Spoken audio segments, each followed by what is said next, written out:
Subscribe now and press the bell icon. Never miss an update. आप सभी का संपूर्ण ज्ञान भंडार में स्वागत है। आज हम 10th क्लास का लोकतंत्र का यानी सिविक्स का पहला चैप्टर सत्ता के साथ पावर शेयरिंग पढ़ेंगे। ठीक है, थोड़ा सा डीपली पढ़ेंगे। चलो स्टार्ट करते हैं। तो किसी भी चैप्टर का कुछ भी पढ़ने से पहले उस चैप्टर का मतलब जानना चाहिए। उस चैप्टर के हेडिंग का मतलब क्या होता है, मतलब चैप्टर का मीनिंग क्या होता है, पहले जान जाते हैं कि सत्ता की साझेदारी होता क्या है। अगर हम सत्ता की साझेदारी समझ जाएंगे तो इस चैप्टर के बारे में ज़्यादा कुछ है नहीं। 2 कंट्री के हिस्ट्री के बारे में, श्रीलंका एंड बेल्जियम, और आराम से पढ़ लेंगे, इतना नहीं। और पहले पढ़ लेते सत्ता की साझेदारी होता क्या है। पहले मैं आपको समझा देता हूँ होता क्या है, तो आपको ईजी लगेगा। मान लीजिए कि कोई एक कंट्री है, ये कंट्री है, ये कोई देश है, कंट्री है। ठीक है, कंट्री में क्या होता है, बहुत सारे अलग अलग वर्गों धर्मों के लोग रहते हैं। बस यही जानना है आपको कि जब किसी कंट्री में, किसी देश के अंदर 2 या 2 से अधिक प्रकार के धर्म या वर्ग के लोग को सत्ता की साझेदारी चलाने में बराबर अधिकार है, सत्ता को चलाने में बराबर भागीदारी दी जाती है, उसी को सत्ता की साझेदारी कहा जाता है। बस इतना ही समझना है, मतलब सभी लोगों को बराबर का अधिकार हो सत्ता को चलाने में, बस यही होता है। उसको डेफिनेशन में कैसे लिखेंगे, क्योंकि लिखना तो पड़ेगा। तो आप यहाँ देखिए कि पावर शेयरिंग मतलब जब देश की सत्ता में देश के अंदर रहने वाले सभी वर्गों या सभी धर्मों को बराबर भागीदारी हो देश की सत्ता चलाने में। ये लाइन बहुत इंपॉर्टेंट है, बराबर भागीदारी हो देश की सत्ता चलाने में सभी धर्मों सभी वर्गों को। ठीक है, इसी व्यवस्था को हम सत्ता की साझेदारी यानी इसका मतलब पावर शेयरिंग कहते हैं, समझे। तो यही आपको समझना है। इसी के बिहाफ से हम 2 कंट्री का हिस्ट्री पढ़ेंगे कि सत्ता की साझेदारी उन पे कैसे लागू होता है। ठीक है, अब थोड़ा सा वर्ड थोड़ा समझ लेते हैं। एक होता है एथनिक, जातीय। एथनिक का मतलब होता है सामाजिक विभाजन। सामाजिक विभाजन का मतलब जात। देखो पहले तो आपको मतलब समझना चाहिए जाति क्या होता है। एक होता है कास्ट होता है, एक होता है कास्ट। कास्ट को कहते हैं जात, जाति या कह सकते हो। कास्ट होता है किसी रिलीजन के अंदर भी बहुत सारे कास्ट होते हैं, जैसे कि 4 टाइप के रिलीजन होते हैं। मतलब रिलीजन तो बहुत टाइप के होता है, मेन रिलीजन मान लो हिंदू, मुस्लिम, क्रिश्चियन, हाँ यही सब मेन मान लो। तो उसमें से मेन जो मान लो एक हिंदू मान लो। हिंदू के अंदर क्या था, वर्ण व्यवस्था होती है, तो पुराने टाइम पे होती है। पर आज के टाइम पे क्या होता है, SC, OBC, जनरल, ST, ये सब होता है। ये कास्ट सिस्टम एक मतलब एक धर्म के अंदर ही कास्ट सिस्टम होता है। ठीक है, तो बस इसको अलग वे में किसी कंट्री के वे में खाली बता रखा है कि ऐसा सामाजिक विभाजन जिसे हर समूह अपनी संस्कृति की अलग अलग मान्यता हो या फिर मान्यता मानता हो, अलग अलग मान्यता हो कि मैं ये कहती तो नहीं। इंडिया में कितनी यहाँ पर डाइवर्सिटी इतनी है, इतना कल्चर इतना अलग अलग है कि हर 200 किलोमीटर में 50 किलोमीटर बाद अलग अलग लोग, अलग अलग धर्म के लोग, अलग अलग कास्ट के लोग, अलग अलग उसके मिल जाते हैं। समझना है ना आपको। बस अब आपको एक समझना, गृह युद्ध। गृह युद्ध का मतलब होता है सिविल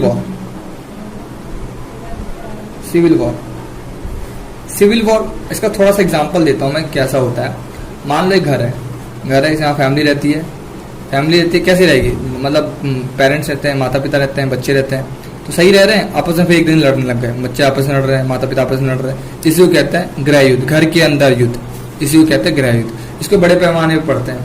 इसकी कोई कंट्री होगी, कंट्री में क्या होता है, सब मिलजुल के रह रहे हैं, अलग अलग धर्म के अलग अलग वर्गों के लोग, पर आपस में लड़ना स्टार्ट हो जाए तो मतलब देश के अंदर लड़ना, उसी को कहते हैं गृह युद्ध, सिविल वॉर। आपने मूवी देखी होगी ना सिविल वॉर, कैप्टन अमेरिका, बिल्कुल सेम। कि पहले वो सारे एवेंजर्स सेम होते हैं, आपस में सही रहते हैं, मगर आपस में लड़ना स्टार्ट हो जाते हैं। क्यों, मतभेद कुछ ना कुछ तो पैदा हो ही जाते हैं। किसी भी कंट्री में आपस में कुछ ना कुछ मतभेद पैदा होते हैं, और उसके अंदर जब आपसी मतभेद इतना ज्यादा बड़े पैमाने पर हो जाए और वो एक युद्ध के रूप में, एक लड़ाई के रूप में दर्शाते थे, तो उसको वॉर कहा जाता है, मतलब युद्ध कहता है, उसे गृह युद्ध कहा जाता है। ये आपको छोटी छोटी मीनिंग समझने आनी चाहिए कि चैप्टर में यही काम आने वाला है। ठीक है, और अब आगे हम कुछ चैप्टर्स के वो पढ़ते हैं। बेल्जियम के बारे में थोड़ा पढ़ते हैं। बेल्जियम था क्या, ठीक है। बेल्जियम के बारे में समझ जाएंगे ना, तो हम श्रीलंका को भी डिनोट कर सकते हैं, कंपेयर कर सकते हैं श्रीलंका बेल्जियम में क्या डिफरेंस था, तो पहले बेल्जियम के बारे में पढ़ते हैं, बेल्जियम क्या है। ऐसे मैंने सबके नोट्स बना रखे हैं, आपको कैसे की पॉइंट बना रखे हैं, आपको की पॉइंट भी आप देख लेंगे ना तो वो भी आपके लिए बहुत है, ठीक है। मैं पहले आपको समझा देता हूँ बेल्जियम है क्या। मान लीजिए बेल्जियम क्या है। बेल्जियम एक यूरोप का छोटा सा देश है। बेल्जियम कोई मान लो ऐसा कोई यूरोप का छोटा सा देश है, मान लिया ये बेल्जियम है, ये बेल्जियम है, ठीक है। अब बेल्जियम यूरोप का छोटा देश है, तो जाहिर सी बात है इसकी सीमाएं कहीं ना कहीं लगेगी, बाउंड्री मतलब बॉर्डर, जैसे भारत के लगते हैं ना इंडिया के, नेपाल से लगते हैं, चाइना से लगते हैं और पाकिस्तान से लगता है, भूटान से लगता है, तो ये सब सीमाएं होती है, इसको हम कहते हैं सीमाएं कंट्री, जो हम एक मतलब जो हम शेयर करते हैं सीमाएं मतलब बॉर्डर से शेयर करते हैं, ठीक है। तो वैसे इसके भी बहुत सारे होते हैं, नीदरलैंड हो गया, फ्रांस हो गया, तो ये बहुत सारे इससे भी कनेक्ट होते हैं, उसको ज्यादा डीपली नहीं पढ़ेंगे। इसमें मेन पढ़ना क्या है, पहले पढ़ना है कि बेल्जियम एक छोटा सा यूरोप का देश है, पहला क्लियर। दूसरा, बेल्जियम लगभग क्षेत्रफल में कितना बड़ा एरिया में, बेल्जियम लगभग उसका एरिया हरियाणा जितना, हमारा छोटा राज्य हरियाणा ना उसके लगभग बराबर है। उसकी आबादी भी, बेल्जियम की आबादी हरियाणा से लगभग आधी है, समझ में आया, इतना समझ गए। उसके बाद अब ये थोड़ा पढ़ते हैं, बेल्जियम कभी ना कभी किसी न किसी गुलाम हुआ होगा। इंडिपेंडेंस कब मिली होगी इसको, स्वतंत्रता, ठीक है। इसको स्वतंत्रता मिली है 4 अक्टूबर 1830 को मिली थी, अक्टूबर। मतलब मान्यता प्राप्त हुई थी, इसको प्राप्त हुई थी 19 अप्रैल को 1839 को मान्यता इसको प्राप्त हुई थी। इस टाइम आजाद इस टाइम हुआ, मान्यता इसको 19 अप्रैल 1839 को प्राप्त हुई थी। हमने इस बार पढ़ लिया कि बेल्जियम एक छोटा सा देश है, इसका एरिया लगभग हरियाणा जितना है। बेल्जियम को आज़ादी 4 अक्टूबर 1830 को मिली थी, सॉरी, ठीक है। मान्यता कब मिली, 19 अप्रैल 1839 को मिली, ये पढ़ लिए। अब क्या पढ़ते हैं, अब इसमें हमें पढ़ना है कि बेल्जियम का विवाद क्या है। बेल्जियम में क्या होता है, बेल्जियम में जाइए कोई कंट्री, उसमें अलग अलग टाइप के, अलग अलग धर्म के, अलग अलग वर्ग के लोग तो रहेंगे, तो इसमें भी ऐसा इसमें भी स्थिति, इसमें भी 3 टाइप के लोग रहते थे, 3 टाइप के लोग रहते थे। पहला, डच भाषा बोलने वाले, ये थे 59%, ठीक है, ये मेजोरिटी में थे, बहुसंख्या में थे। दूसरा था फ्रेंच बोलने वाले, इसको कहते, ये थे 40%।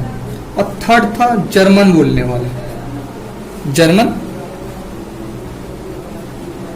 वाले, ये ना के बराबर 1%, ऐसा मान लो मेन ये 2 ग्रुप थे, ठीक है।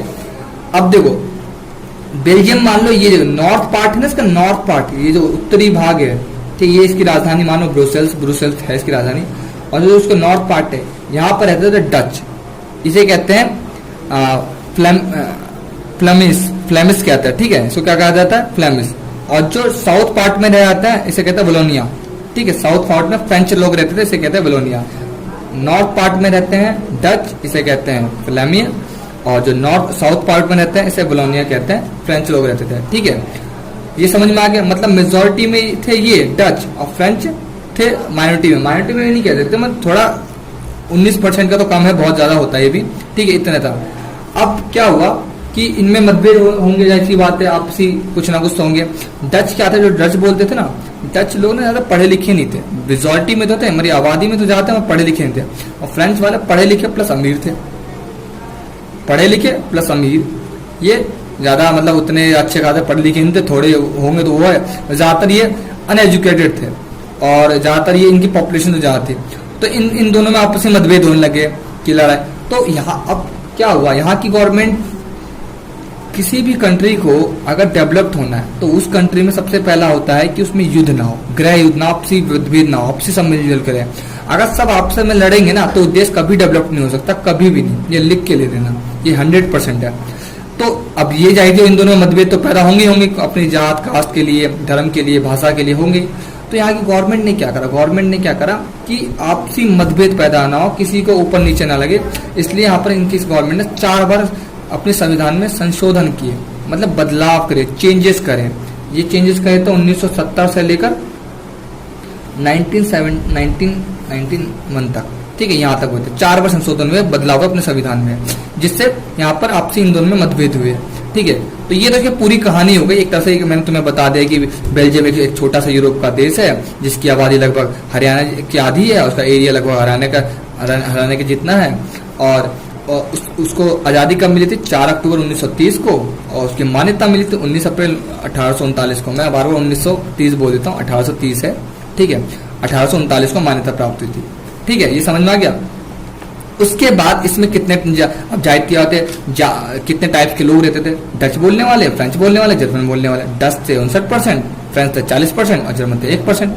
तो अब जाहिर किया इन दोनों में मतभेद होंगे, मतभेद में आपस में लड़ाई होगी। पर एक बात और याद रखना है तुम्हें कि इसकी जो राजधानी थी ना ब्रुसेल्स में 80% फ्रेंच बोलते थे, 80% फ्रेंच लोग रहते थे। ये भी याद रखना आपको कि जाहिर की बात है डच तो पॉपुलेशन थी नॉर्थ में, साउथ में फ्रेंच, मगर 80% जो उसकी राजधानी थी, कैपिटल थी, वहां पर फ्रेंच भाषा बोलने वाले लोग रहते थे। बस आपको ये जानना है, जरूरी है, ठीक है। और इसमें आपस में मतभेद ना हो, इसलिए यहाँ की गवर्नमेंट ने, यहाँ की सरकार ने क्या करा, यहाँ के संविधान में, कॉन्स्टिट्यूशन में 4 बार चेंजेस करे, बदलाव करे, ठीक है। ये आपको मैंने समझा दिया। अब एक काम करते हैं, आपको थोड़ा सा मैं इसके थ्योरी पोर्शन पर ले आता हूँ। थ्योरी पोर्शन में होगा कैसे, ठीक है। हमने पावर शेयरिंग पढ़ लिया ना। पावर शेयरिंग जब देश की सत्ता में देश के अंदर रहने वाले लोगों, सभी वर्गों या धर्मों के लोगों को बराबर भागीदारी हो देश की सत्ता चलाने में, उसी को पावर शेयरिंग कहा जाता है, इसी व्यवस्था को, ठीक है। एथनिक पढ़ लिया। अब बेल्जियम के बारे में मैंने की पॉइंट्स लिखा रखे हैं। देखो, पहला इंडिपेंडेंस, स्वतंत्रता का मिली 4 अक्टूबर 1830 को, मान्यता का प्राप्त हुई 19 अप्रैल 1839 को। समझ में आ गया।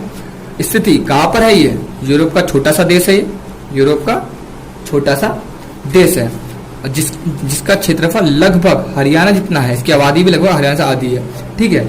सीमाएं मैंने बता दिया, इतना इंपॉर्टेंट नहीं है, ठीक है। जातीय व्यवस्था मतलब कास्ट, उसमें सामाजिक विभाजन कैसा है? डच 59% वाले, फ्रेंच 40% वाले और 1% जर्मन बोलने वाले। समझ में आया, ठीक है। ये चीज आपको समझनी बहुत जरूरी है, ठीक है। अब गवर्नमेंट ये नहीं चाहती थी कभी ये लड़ाई हो, आपस में मतभेद हो, तो उन्होंने क्या करा? संशोधन किए, बदलाव किए अपने कॉन्स्टिट्यूशन में, संविधान में। यहाँ पर आपसी मतभेद ना हो जाए, इसलिए यहाँ की सरकार ने अपने संविधान में 4 बार संशोधन किए, 1970 से लेकर 1991 तक। अब आप में एक सवाल आएगा, संशोधन किए तो क्या संशोधन किए, मतलब क्या ऐसा चेंजेस करा कि यहाँ पर लोग आपस में मिलजुल के रहने लगे, लड़ाई नहीं हुई, गृह युद्ध नहीं हुआ? आपको ये तो पता होगा। तो पहला जो संशोधन किया था ना, इसमें कहा था उनकी पार्लियामेंट होगा, उनका जो संसद होगा, उसमें इक्वल, बराबर होंगे, सब होंगे बराबर। मतलब उनके मिनिस्टर, जो उनके मंत्री होंगे, सब बराबर होंगे, आधे डच वाले होंगे, आधे फ्रेंच वाले होंगे, मतलब इक्वल होगा, 50-50% होगा, ठीक है। पहला ये हो गया, ठीक है। दूसरा ये कहा था क्या था कि कोई भी इंपॉर्टेंट लॉ, मतलब कोई भी इंपॉर्टेंट जो कानून होगा, महत्वपूर्ण कानून होगा, वो जब पास होगा ना, तो दोनों की सहमति होनी चाहिए। ये नहीं कि फ्रेंच वाले ने बोल दिया हाँ, डच वालों ने ना, या फिर डच वाले ने बोल दिया हाँ, डच वालों ने ना, ऐसा नहीं चलेगा। दोनों को बराबर दोनों की सहमति जरूरी थी अगर कोई इंपॉर्टेंट लॉ होता है। तीसरा था कि इसमें यह कहा गया था कि उसमें केंद्र सरकार को ज्यादा पावर ना देके बहुत सारी पावर स्टेट गवर्नमेंट को, मतलब राज्य सरकार को दे दी गई, ठीक है। इससे ज्यादा केंद्र सरकार ज्यादा किसी के पक्षपात ही नहीं होगी, ठीक है। चौथा होगा, दोनों की जो डच बोलने वाले और फ्रेंच बोलने वाले, दोनों का मान्यता बराबर होगी। ऐसा नहीं कि डच ज्यादा है, फ्रेंच कम है, फ्रेंच ज्यादा है, डच कम है, ऐसा नहीं। दोनों को बराबर मान्यता होगी, देश के हिसाब से दोनों को इक्वल रिप्रेजेंट किया जाएगा। ये 4 चेंजेस किए गए थे। और एक कम्युनिटी गाइडलाइंस भी था। कम्युनिटी क्या था कि कम्युनिटी स्तर पे एक गवर्नमेंट बनाई जाएगी, कम्युनिटी में सामुदायिक सरकार बनाई जाएगी। समझ में आया? तो आपको देखो ये जो की पॉइंट्स है ना, ये याद रख लेना चाहिए। की पॉइंट्स कैसे कि बेल्जियम एक छोटा सा देश है, कहाँ का? यूरोप का। पहले याद रखना, स्वतंत्रता कब मिली, ये याद रख लिया। स्थिति कहाँ है, कहाँ पर है, कैसा है, कितना एरिया है, सीमाएं लिख सकते हो तो लिखो, कोई बात नहीं। जातीय व्यवस्था कैसी है?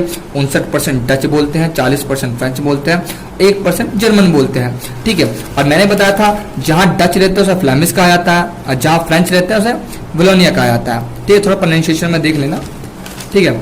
अब ये सब समझ में आ गया। अब संशोधन किस लिए करे? आपसी मतभेद ना हो जाए, इनमें लड़ाई ना हो जाए, गृह युद्ध ना हो जाए, इसी चक्कर में इनके गवर्नमेंट ने इनके संविधान में 4 बार चेंजेस करे, ठीक है। चेंजेस भी बता दिए क्या क्या चेंजेस करे गए थे, ठीक है। ये तो मैंने आपको समरी लिखाई है। इसके बाद मैंने आपको क्वेश्चन, देखो मैं जो चैप्टर पढ़ा रहा हूँ ना, इसमें मैं पूरा चैप्टर पढ़ाने के बाद आपको 4 क्वेश्चन दूंगा, सिर्फ ओनली 4 क्वेश्चन मिलेंगे। उससे बाहर से एक भी क्वेश्चन आपको बाहर से एक भी नहीं मिलेगा, ये गारंटीड है।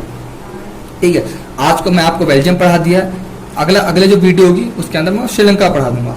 श्रीलंका पढ़ाने के बाद फिर दोनों के क्वेश्चन को कंबाइन करके बता दूंगा कितने कैसे कैसे क्वेश्चन आएंगे। और इसमें ज्यादा वो मत लेना, खाली मेन की पॉइंट पढ़ना आपको। ठीक है।